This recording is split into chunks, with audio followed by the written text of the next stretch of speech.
Hey everyone, and welcome back to the Roundup. So, the corporatisation of BioWare pushed out some of its best talent, but perhaps even leading to a spiritual successor studio, so that could be quite nice for all of us. Disney have updated us on their game plans, E3 2020 has had yet another massive blow, and a whole bunch more in today's video. Now, if you're new here, then hello, we're a game studio. I also do this YouTube channel.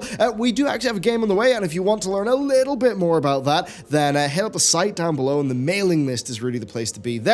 Of course, though, here, sub for 6 videos a week, and that like button really helps us out with the algorithm, and we appreciate it a lot. And with that, let's get going. So it certainly would be fair to say that a lot of high-profile talent has departed BioWare in the last few years. So Drew Karpyshyn left the company in 2018. He was followed then by a longtime designer, James Olin, and then more recently, the BioWare Austin studio head of live service, that was it, Chad Robertson. So Olin ended up setting up Archetype Entertainment with Wizards of the Coast. And then last week, Drew announced that he was going to be working there. And we've also seen that Chad Robertson is the general manager of that studio. So that's a lot of key talent leaving BioWare. And what's kind of interesting here is that our suspicions might have actually been confirmed by Drew. So Drew has blogged about why he left BioWare. And to be very clear, he was respectful and civil towards them, but he was also very, very clear about the way that things were going from his perspective. He said, quote, that everything was fresh and exciting when he first joined BioWare, but that things had changed over time.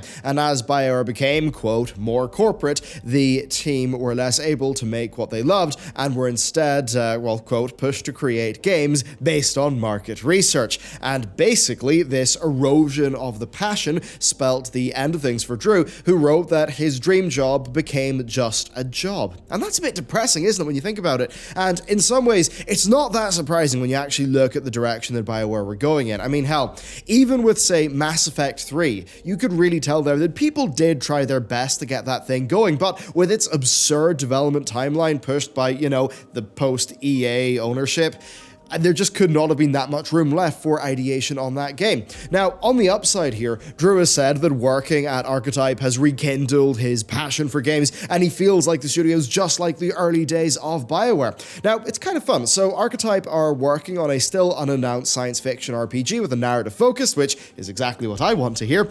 So it's sort of good to see, the old boys from BioWare back using their skill sets. It is certainly going to be interesting, though, to see how that project is actually received when the time comes. I mean, being made by BioWare veterans who worked on titles like Mass Effect, KOTOR, and Baldur's Gate, I mean, that could do wonders for the studio. It certainly is exciting for us. And then also, I think with their funding coming from Wizards of the Coast, at least it seems that way, I've got to imagine if, some of the Electronic Arts-like problems won't exist there. Though, of course, it's also fair to say that, Wizards of the Coast, they're their own company. I'm sure that, there could be problems working for them as well. But certainly, it does bode a little bit better than what we've seen from BioWare most recently. So, yeah, it's interesting to see why they actually left, and I absolutely wish them good luck in the future because, hey, science fiction narrative RPGs.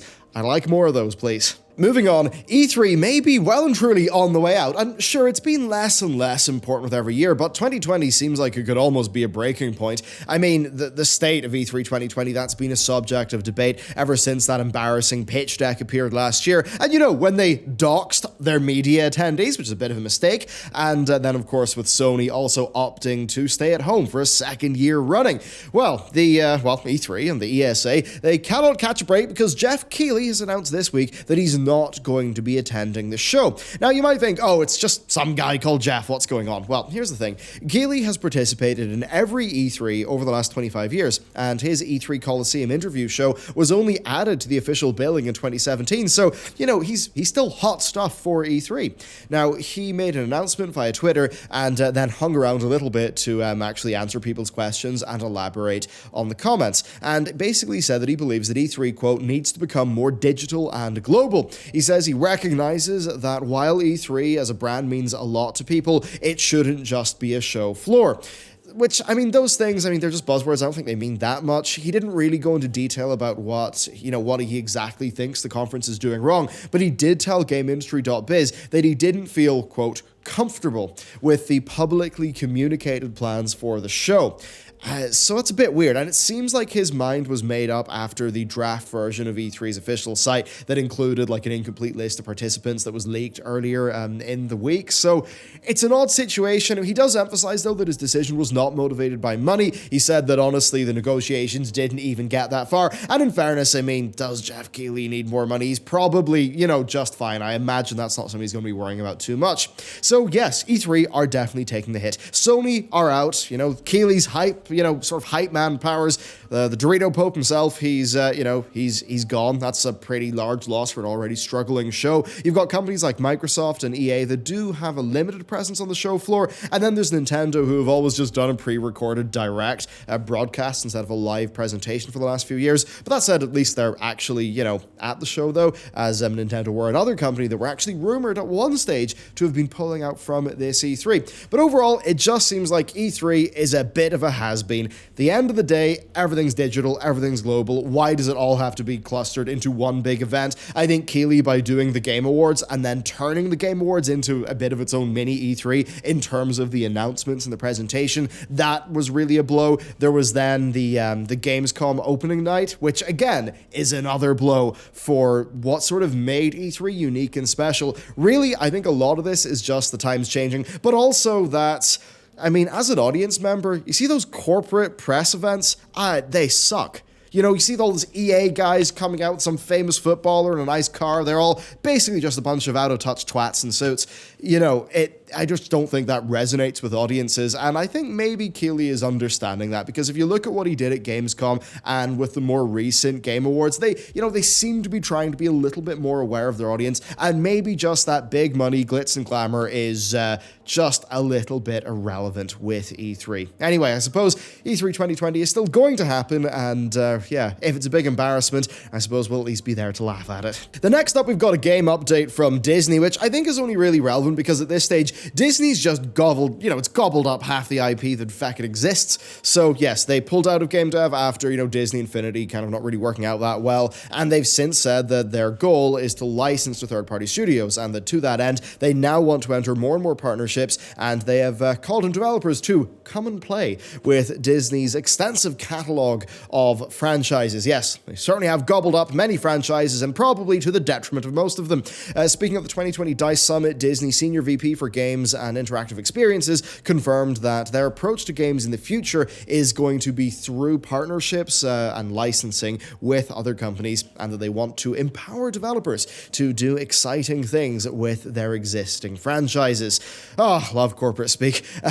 Disney doing anything creative themselves, that sure as hell is suspect these days. And yes, you may be just picking up on a slight bias against Disney from me. Yes, that is a thing. Just look at what they did to The Lion King. Just about everything else they've done recently. Seriously, it's Disney. But I suppose it's on theme here that the sort of wins with Disney franchises have been, the less Disney-related things, such as the enormous success of Spider-Man and Jedi Fallen Order, which were actually highlighted by Disney at DICE as, being great games with storytelling being essential to them. They said that the developers reimagined established Disney-owned characters and settings and presented them in a way that resonated with fans. And yes, it's interesting that it actually takes a third party to do something sensible with one of those IPs.